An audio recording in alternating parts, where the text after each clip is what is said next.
تو مفسرین کرام اس آیت کے ضمن میں لکھتے ہیں کہ جب اللہ تعالیٰ نے حضرت آدم علیہ السلام کو پیدا کیا تو آدم علیہ السلام کو پیدا کرنے کے بعد رب کائنات نے ان کی پشت سے جتنے بھی لوگ آنے والے تھے قیامت تک کے لیے، ان تمام کے تمام انسانوں کو آدم علیہ السلام کی پشت سے نکالا اور سب سے ایک عہد لیا، ایک پیمان لیا۔ وہ عہد و پیمان کیا تھا؟ یہاں پر صرف مسلمانوں کی بات نہیں کی جا رہی، یہ بات یاد رکھیں کہ صرف ایمان والوں کی نہیں بات کی جا رہی، بلکہ جتنے بھی انسان آنے والے تھے، حضرت آدم علیہ السلام سے لے کر قیامت تک جتنے بھی انسان آتے، ان سب کو آدم علیہ السلام کی پشت سے نکالا اللہ تعالیٰ نے، اور سب سے ایک عہد لے لیا تھا، سب سے ایک وعدہ لے لیا تھا۔ وہ وعدہ رب کائنات نے قرآن کریم کی مقدس صفحات میں درج کیا۔ وہ جتنے بھی انسان سامنے اکٹھا تھے وہ روحوں کی شکل میں تھے۔ یہ وعدہ عالم ارواح میں لیا گیا، روحوں کے عالم میں لیا گیا۔ ان سب سے اللہ نے وعدہ لیا اور ارشاد فرمایا تھا الستُ بربکم، کہ کیا میں تمہارا رب نہیں ہوں؟ اپنی ربوبیت کا وعدہ اللہ نے ان سے لیا، اور ایک سوال قائم کیا کہ کیا میں تمہیں پالنے والا نہیں ہوں، تمہارا پروردگار میں نہیں ہوں؟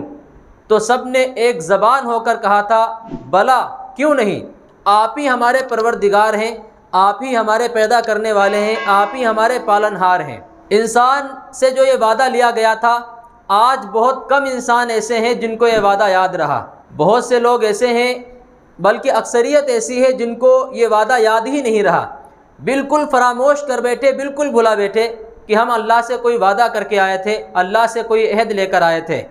لیکن کچھ ہستیاں ایسی موجود ہیں دنیا کے اندر جن کو یہ وعدہ یاد رہا، جیسا کہ حضرت ذوالنون مصری رحمۃ اللہ علیہ کے بارے میں آتا ہے۔ ان کے الفاظ ہیں، وہ فرماتے ہیں کہ یہ وعدہ مجھے ایسے یاد ہے کہ گویا آج بھی میں اس وعدے کو سن رہا ہوں اپنے کانوں سے، اتنے اچھے سے مجھے یہ وعدہ یاد ہے جو اللہ نے روحوں کے عالم میں تمام انسانوں سے لیا تھا۔ اس کی وجہ یہ ہے کہ رب کائنات نے جو وعدہ لیا تھا وہ تمام کے تمام انسانوں سے شعوری کی حالت میں لیا تھا، کہ وہ سب کے سب باشعور تھے اور بات کو سمجھنے والے تھے۔ جس طریقے سے آج اگر ہم سے کوئی وعدہ لیا جائے تو ہم بات کو اچھے طریقے سے سمجھ لیں گے، بچپن میں کوئی وعدہ لے تو ظاہر سی بات ہے اس کے سمجھنے میں پریشانی ہوگی اور یاد رکھنے میں بھی دشواری ہوگی۔ لیکن اگر جوانی کی حالت میں، سمجھداری کی حالت میں، باشعوری کی حالت میں اگر کسی سے کوئی وعدہ لیا جائے تو پھر انسان اس وعدے کو یاد رکھتا ہے، بھولتا نہیں ہے آسانی سے۔ اور یہ وعدہ تو ایسا وعدہ تھا جو رب کائنات نے اپنے معبود ہونے کا لیا تھا، اپنے رب ہونے کا لیا تھا، اپنے پالنہار ہونے کا لیا تھا۔ تو اس وعدے کو انسان کیسے بھول سکتا تھا؟ لیکن آج ہم نے اس وعدے کو فراموش کر دیا، بھلا دیا۔ کسی بھی انسان کو یہ وعدہ یاد نہیں ہے سوائے چند لوگوں کے۔ بہت سے بزرگان دین کے بارے میں آتا ہے کہ ان کو بھی یہ وعدہ یاد رہا۔ یہ جائے کہ ہم باشعوری کی حالت میں تھے، سمجھداری کی حالت میں تھے، روحوں کے عالم میں، اللہ نے اس حالت میں ہم سے وعدہ لیا تھا، لیکن آج ہم وعدہ بھول چکے ہیں، پھر بھی اس کا ایک اثر باقی ہے۔ کچھ باتیں ایسی ہوتی ہیں کہ جو انسان بھولا بیٹھتا ہے، لیکن اس کا جو اثر ہوتا ہے وہ باتیں اثر اپنی چھوڑ جاتی ہیں۔ تو یہ وعدہ جو اللہ نے لیا تھا روحوں کے عالم میں، عالم ارواح میں، یہ اپنا اثر چھوڑ گیا۔ آج ہر انسان کے اندر طبعی طور پر یہ بات پائی جاتی ہے کہ اگر اللہ تبارک و تعالیٰ پیغمبروں کو، رسولوں کو نہ بھی بھیجتا تب بھی انسان اس بات میں غور و فکر کرتا ہے کہ آخر ہمیں کوئی پالنے والا ہے، آخر ہمیں کسی نے پیدا کیا ہے۔ آج ہر دھرم اس بات پر یقین رکھتا ہے کہ کسی نہ کسی نے تو ہمیں بنایا ہے اور اس دنیا کو بنایا ہے، کوئی تو ہے بنانے والا دنیا کا اور انسانوں کو پیدا کرنے والا۔ تو خود بخود انسان کا ذہن اس بات کی طرف جاتا ہے۔ یہ ایک اثر چھوڑ گیا وہ وعدہ جو اللہ نے عالم ارواح میں تمام کے تمام انسانوں سے لیا تھا، آدم علیہ السلام کی تمام نسل سے لیا تھا۔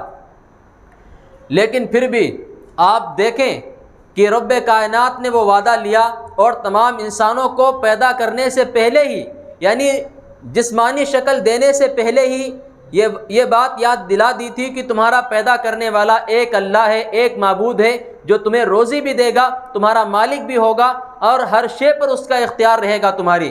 پہلے ہی یہ بات یاد دلا دی تھی، لیکن پھر بھی اللہ نے دنیا میں بھیجنے کے بعد کیا کیا کہ آدم علیہ السلام سے لے کر 1,24,000 کم و بیش نبیوں کو بھیجا، تاکہ وہ کیا ہوا وعدہ جو ہم وہاں کر کے آئے تھے وہ ہمیں یاد دلاتے رہیں اور بتاتے رہیں کہ تمہارا مالک ایک ہے، تمہارا خالق ایک ہے، تمہیں پیدا کرنے والا ایک ہے، تمہارا معبود ایک ہے۔ وہ یہ بات تمام انسانوں کو سمجھاتے رہیں، بتاتے رہیں، اور نبیوں نے بخوبی یہ کام انجام دیا۔ حضرت آدم علیہ السلام نے اپنی قوم کو دعوت دی اور ایک اللہ کی پہچان کروائی، ایک اللہ کے بارے میں بتایا کہ وہی معبود ہے ساری چیزوں کا۔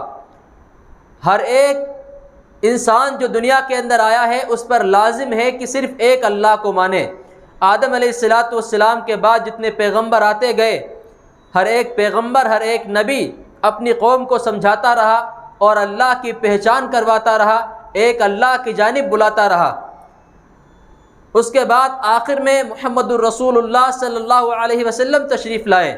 حضرت آدم علیہ السلام، حضرت شیث علیہ السلام، حضرت ادریس علیہ السلام، حضرت نوح علیہ السلام، اور پھر بنو اسرائیل کا جو سلسلہ شروع ہوا ہے، حضرت ابراہیم علیہ السلام کے بعد یعقوب علیہ السلام کی نسل میں جو بنو اسرائیل میں نبی آئے ہیں 3,000 سال تک مسلسل، وہ سارے کے سارے نبی یہی بات اپنی قوم کو سمجھاتے رہے، یہی بات اپنے لوگوں کو بتاتے رہے کہ تمہارا خالق ایک ہے، تمہارا مالک ایک ہے، روزی کی ذمہ داری اسی نے لے رکھی ہے۔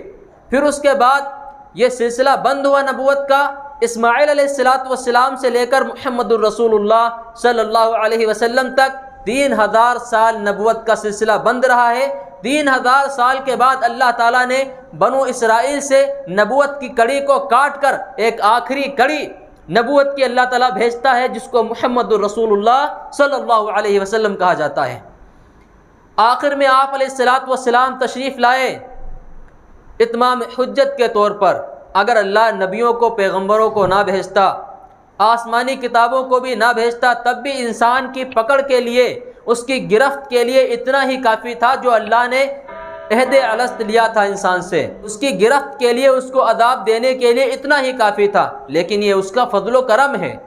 وہ کب چاہتا ہے کہ میرے بندے جہنم کے اندر جائیں، وہ کب چاہتا ہے کہ میرے بندے عذاب کے اندر آئیں، تو اس لیے اللہ نے ایک آخری نبی بھیجا محمد الرسول اللہ صلی اللہ علیہ وسلم کو، جنہوں نے ہمیں یہی بتایا کہ صرف ایک اللہ ہے، اسی کی عبادت کرنی ہے، تمہارا خالق بھی وہی ہے، تمہارا مالک بھی وہی ہے، ہر ایک انسان کا معبود وہی ہے۔